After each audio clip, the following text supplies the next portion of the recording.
मैं डीके सिन्हा। क्या आप जानते हैं इंडिया का next big energy mega trend शायद सोलर या विंड अकेला नहीं है, बल्कि न्यूक्लियर एनर्जी हो सकता है। और इस वीडियो के एंड में मैं आपको दो इंपॉर्टेंट स्टॉक्स के चार्ट्स पर की लेवल्स भी दिखाऊंगा, जिससे आप स्मार्टली ट्रेंड को राइड कर पाएंगे instead of blindly chasing the momentum. आज हम डिस्कस करेंगे इंडिया का nuclear push, ASMR revolution, hidden beneficiaries, high beta stocks को सेफली कैसे ट्रेड करें, और बीच में दो क्विजेस भी होंगे फॉर एनहांस्ड लर्निंग। और बिलीव कीजिए, जो चीज अभी बोरिंग इंफ्रास्ट्रक्चर स्टोरी लग रही है, वो अगले 5-10 सालों में इंडिया का स्ट्रेटेजिक एनर्जी बैकबोन बन सकता है। तो चलिए इस डीप डाइव की शुरुआत करते हैं।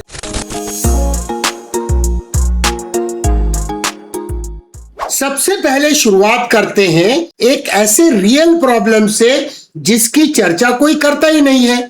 देखिए, सब लोग ग्रीन एनर्जी की बात करते हैं, सोलर, विंड, क्लीन एनर्जी, लेकिन एक प्रैक्टिकल प्रॉब्लम है। अगर रात को इलेक्ट्रिसिटी डिमांड सडनली स्पाइक करे या क्लाउडी वेदर हो, तो स्टेबल इलेक्ट्रिसिटी कौन देगा? फैक्ट्रीज कैसे चलेंगी? एआई डेटा सेंटर्स कैसे चलेंगे? Railways, defence infrastructure, manufacturing ecosystem. यहीं पर आता है एक important concept, base load power, यानी 24/7 स्टेबल इलेक्ट्रिसिटी सप्लाई। अगर इसको अचीव करना है तो यहीं पर तो स्टॉक मार्केट में अपॉर्चुनिटी छुपी हुई मिलेंगी। और इसी वजह से दुनिया भर में न्यूक्लियर एनर्जी दोबारा स्पॉटलाइट में आ रहा है। India aggressively net zero targets की तरफ मूव कर रहा है और भारत सरकार न्यूक्लियर कैपेसिटी एक्सपेंशन पर सीरियस फोकस दिखा रही है, पर्टिकुलरली स्मॉल मॉड्यूलर रिएक्टर्स यानी एसएमआरस। और दोस्तों, एसएमआरस सिर्फ एक टेक्नोलॉजी की स्टोरी नहीं है, ये इंडिया की फ्यूचर एनर्जी सिक्योरिटी स्टोरी भी बन सकता है। और इस वीडियो के एंड में जब हम चार्ट्स पर चलेंगे, मैं एक्सप्लेन करूंगा हाई बीटा स्टॉक्स में ट्रेडर्स एटीआर और स्ट्रक्चर्ड रिस्क मैनेजमेंट को इग्नोर क्यों नहीं कर सकते। याद रखिए, your trading capital is your oxygen. Market returns कभी भी गारंटीड नहीं होते। अब एक इंपॉर्टेंट मैक्रो एंगल को समझते हैं। India traditionally imported energy ecosystem पर डिपेंडेंट रहा है, coal imports, crude oil imports, gas imports. लेकिन न्यूक्लियर इकोसिस्टम का एक पार्ट लोकलाइज्ड मैन्युफैक्चरिंग क्रिएट कर सकता है। और जब कोई कंट्री स्ट्रेटेजिक इंफ्रास्ट्रक्चर को लोकलाइज करती है, तब selected companies extra ordinary opportunities create कर सकते हैं। और यहीं आपके लिए और मेरे लिए भी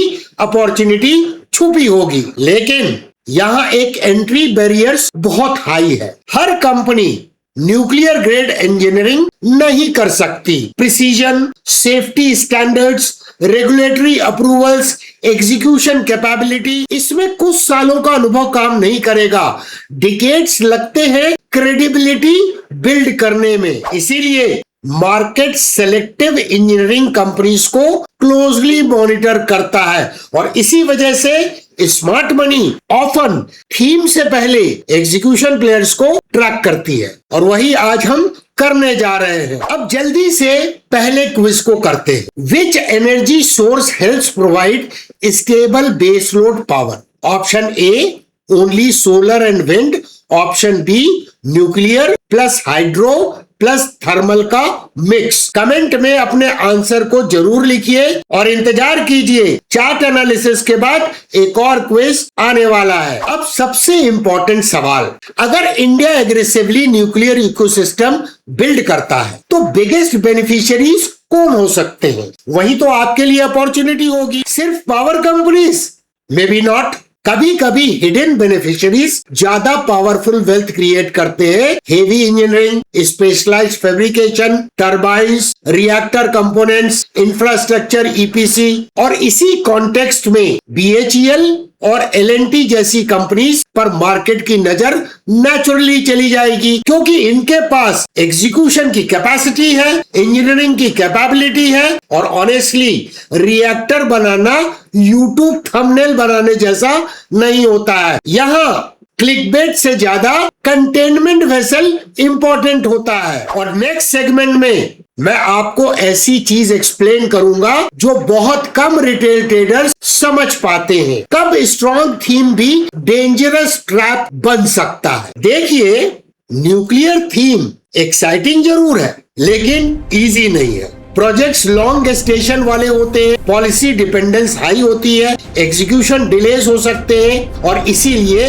ब्लाइंडली एक्साइटमेंट में चेस करना डेंजरस हो सकता है। लेकिन दूसरी साइड भी समझिए, एंट्री बैरियर्स एक्सट्रीमली हाई है और जब किसी सेक्टर में कंपटीशन लिमिटेड हो, स्ट्रेटेजिक इंपॉर्टेंस हाई हो और गवर्नमेंट पुश स्ट्रांग हो तो लॉन्ग टर्म अपॉर्चुनिटी भी पावरफुल बन जाती है। इसीलिए रूल बेस्ड इन्वेस्टिंग और ट्रेडिंग बहुत इंपॉर्टेंट हो जाता है। मार्केट में टिप्स नहीं, सिस्टम्स काम करते हैं, जैसे मेरा अर्जुन ट्रेडिंग सिस्टम जो एक्सक्लूसिवली अवेलेबल है हमारे डायमंड मेंटरशिप क्लब में। Most popular membership plan since 2020। इसमें अर्जुन और सूर्या ट्रेडिंग कोर्सेज और हर संडे 150 मिनट की लाइव क्लास इंक्लूडेड है। Rule based systems, no emotion, no guess work, only rules. सिर्फ एक छोटे स्टॉप लॉस की कॉस्ट में डायमंड लेवल ज्वाइन कीजिए। ज्वाइन बटन दबाएं और आज ही शुरू करें। Big money is made by sitting through uncertainty, not by chasing excitement. तो दोस्तों, अब चार्ट्स की तरफ मूव करते हैं और एक इंपॉर्टेंट ऑब्जर्वेशन। आज हम जिन दो स्टॉक्स के बारे में डिस्कस करेंगे उनमें बीटा बहुत हाई है, यानी उनका बीटा 1 से ज्यादा है, इसीलिए वो हाईली वॉलेटाइल स्टॉक्स हैं। यानी ये स्टॉक्स मार्केट से ज्यादा वॉलेटाइल मूव करते हैं और इसीलिए इसमें ट्रेंड को राइड करना उतना आसान नहीं होता है। इसीलिए smart entries, ATR based risk management और स्ट्रक्चर्ड प्लानिंग बहुत इंपॉर्टेंट हो जाती है। चलिए चार्ट्स पर चलते हैं और स्मार्ट मनी फुटप्रिंट्स को समझने की कोशिश करते हैं। ये भारत हेवी इलेक्ट्रिकल्स लिमिटेड का मंथली प्राइस चार्ट है बीएचईएल का। यहाँ पर देखिए, एक टाइम था जब इस स्टॉक ने सिर्फ 5 साल के दौरान में 2002 से 2007 के दौरान में नियरली 4000% का रिटर्न दिया था और उसके बाद में एक मासिव डाउन ट्रेंड मूव की शुरुआत हुई। यहाँ पे इसने एक ऑल टाइम हाई बनाया था नवंबर 2007 में 315.95 का, शार्पर रिकवरी हुई और फिर इसने एक ऑल टाइम हाई बनाया 334.35 का जुलाई 2024 में। उस समय में ऐसा लगा कि ये राउंडिंग बॉटम पैटर्न का, multi year rounding bottom pattern का जो 2007 से 2024 के बीच में बना है उसका ब्रेकआउट होगा, लेकिन ब्रेकआउट कैंडल का फॉलो थ्रू नहीं हो पाया और प्राइस फिर शार्पली गिर गई। अब यहां ध्यान से देखिए, एक decisive breakout rounding bottom pattern का होता हुआ नजर आ रहा है और करंटली ये स्टॉक जब मैं एनालिसिस कर रहा हूं तो 417.75 पर ट्रेड हो रहा है, यानी ये multi year rounding bottom pattern का ब्रेकआउट हुआ है। साथ में देखिए, ये ट्रेंड लाइन एक सपोर्ट थी, इसका यहाँ पर ब्रेकडाउन हुआ और जब ये अपसाइड मूव हुआ तो ये ट्रेंड लाइन ऑब्वियसली रेजिस्टेंस बन गई। फिर यहाँ प्राइस रिजेक्ट हुई, ये ट्रेंड लाइन से ही रिजेक्ट हुई और यहाँ पर फाइनली अब ये इस ट्रेंड लाइन के ऊपर भी ट्रेड हो रही है। तो यहाँ पर हमें राउंडिंग बॉटम पैटर्न तो दिख रहा है, साथ में अगर इस ट्रेंड लाइन को नेक लाइन के रूप में देखें, ये लेफ्ट शोल्डर है, हेड का फॉर्मेशन है, राइट शोल्डर है, तो एक मासिव ब्रेकआउट होता हुआ नजर आया है और वॉल्यूम भी एवरेज वॉल्यूम से अधिक नजर आ रहा है। अब आपको क्या करना है, फिबोनाची एक्सपांशन टूल से इसका एक अपसाइड मूव का 61.8% एक्सपांशन का टारगेट निकाल रहा है ये राउंडिंग पैटर्न के अनुसार। और दूसरा आपको बताना है कि अगर आप इनवर्स हेड एंड शोल्डर के आधार पर टारगेट को देखें तो 61.8% का लेवल कहां निकल के आता है, कमेंट जरूर कीजिएगा। जब हम इसे डेली प्राइस चार्ट में देखते हैं तो अब ये मार्कअप फेज में ट्रेड हो रहा है। पहले देखिए ये टिपिकल अक्यूमुलेशन फेज नजर आ रहा था और जहां पर प्राइस ने कंसोलिडेट किया, यहां पर ब्रेकआउट हुआ। जैसा मैंने शुरू में बोला कि एक हाई बीटा स्टॉक है, इसका बीटा बहुत ज्यादा है, करीब 1.66 के आसपास है। तो इसमें जो भी आप स्ट्रेटजी बनाएंगे तो कम से कम 2 ATR का कुशन देना पड़ेगा सपोर्ट लेवल से। अब यहाँ पर अगर हम RSI को देखें तो RSI भी 60 के ऊपर में है, लेकिन यहाँ पर कुछ लॉस ऑफ मोमेंटम फिलहाल नजर आ रहा है क्योंकि प्राइस बहुत ज्यादा ओवर एक्सटेंडेड है। तो मार्कअप फेज में मीन रिवर्जन आपको एक अपॉर्चुनिटी देगी। जब भी प्राइस वैल्यू जोन में आएगी तो आप एक स्ट्रेटजी का निर्माण कर सकते हैं। अब हम LNT के मंथली प्राइस चार्ट को देख रहे हैं। ये ट्रेंड लाइन को देखिए, प्राइस का रेजिस्टेंस, प्राइस का रेजिस्टेंस, प्राइस का रेजिस्टेंस। इसका यहाँ पर एक डिसाइसिव ब्रेकआउट हुआ जुलाई 2023 में, और जब करेक्शन हुआ तो ये ट्रेंड लाइन अब सपोर्ट के रूप में एक्ट करने लगी। Price by and large EMA 21 को रिस्पेक्ट कर रही है। यहाँ पर आप ध्यान से अगर देखें तो बहुत सीरियस रेजिस्टेंस था जिसका ब्रेकआउट हुआ और फिर करेक्शन हो गया। तो ये समझना जरूरी है ये करेक्शन हुआ क्यों। अगर हम ये कप एंड हैंडल पैटर्न के अनुसार अगर टारगेट को प्रोजेक्ट करें तो देखिए प्राइस ने 61.8% एक्सपांशन के लेवल को अचीव किया और उसके बाद करेक्शन हुआ। यानी जब ट्रेंड का रिजम्पशन होगा तो 100% एक्सपांशन तक जाने की पॉसिबिलिटी बनेगी। जब हम इसे डेली प्राइस चार्ट में देखते हैं तो रिसेंट टाइम में एक मासिव ड्रॉडाउन हुआ था और वर्टिकल फॉल हुआ था, और ये ड्रॉडाउन था मोर देन 26% का। अब ये रिकवर हो रहा है, लेकिन अभी तक इसमें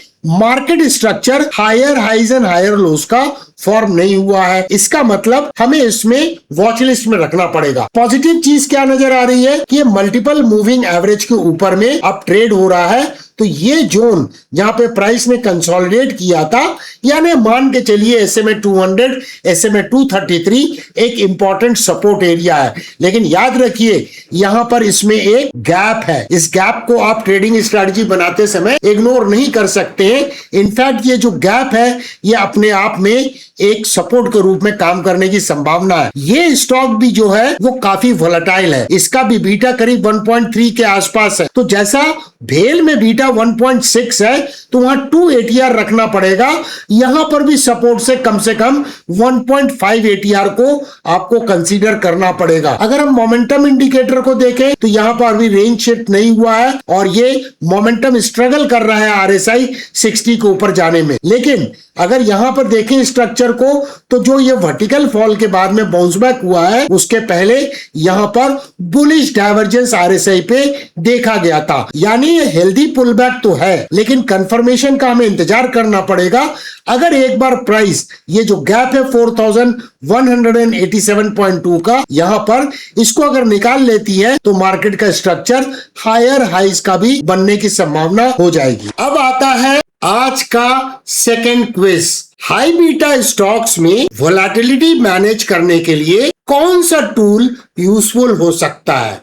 option A ATR indicator, option B random guessing. अपने आंसर को कमेंट सेक्शन में दर्ज कीजिए। साथ ही कमेंट सेक्शन में बताइए न्यूक्लियर इकोसिस्टम में आपको कौन सा एरिया मोस्ट इंटरेस्टिंग लगता है? SMRs, heavy engineering, EPC infrastructure, power utilities. और आज का होमवर्क बहुत सिंपल है। BHEL के चार्ट को ओपन कीजिए डेली टाइम फ्रेम में, MACD इंडिकेटर को लगाइए और कमेंट सेक्शन में बताइए हिस्टोग्राम करेंटली किस डायरेक्शन में फॉर्म हो रहे हैं। साथ ही मंथली चार्ट में जो राउंडिंग बॉटम पैटर्न का ब्रेकआउट हुआ है उस ब्रेकआउट का फिबोनाची एक्सपेंशन टूल को इस्तेमाल करके 61.8% एक्सपेंशन लेवल का क्या लेवल निकल के आ रहा है कमेंट सेक्शन में उसे भी जरूर लिखिए। याद रखिए, don't trade on hope, trade on confluences. सीखते रहिए जीरो टू हीरो की प्लेलिस्ट सीरीज से, जो फ्री ऑफ कॉस्ट इस चैनल पे कॉम्प्रहेंसिव कोर्स उपलब्ध है। मिलते हैं अगले वीडियो में। टिल देन डिसिप्लिन बनाए रखिए। जय हिंद।